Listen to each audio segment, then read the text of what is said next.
So, hi guys. Kukuha tayo ng pinggan kasi kukuha ako or mag-harvest tayo ng pechay kasi magluluto si Manang pansit bato. So, yun yung ilalagay. So, eto na yung pinggan natin. Dalhin na natin. So, dito na ako sa aking mini garden. Ito na yung pinggan ko. Mag-harvest na tayo.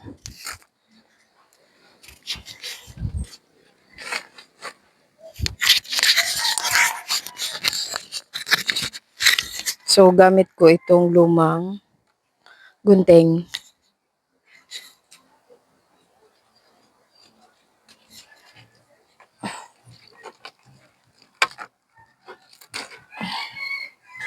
So, yung mga matataba lang ang kinukuha ko dito, guys. Yung pwede nang ma-harvest.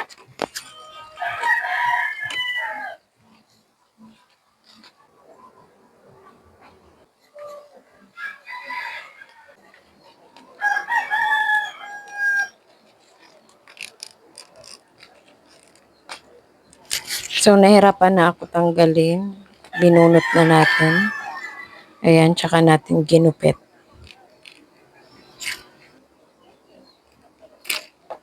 Mhm.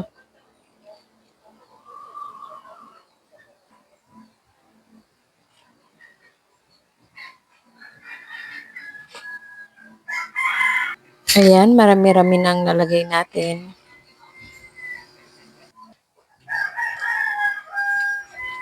So, ito, kunin pa natin.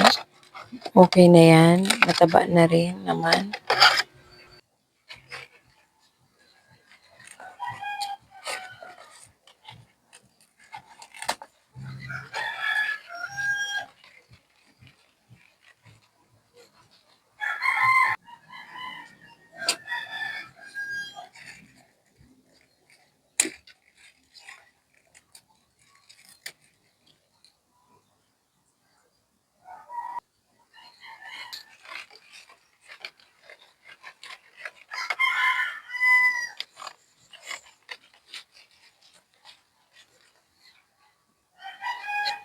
So, ito na yung nakuha natin.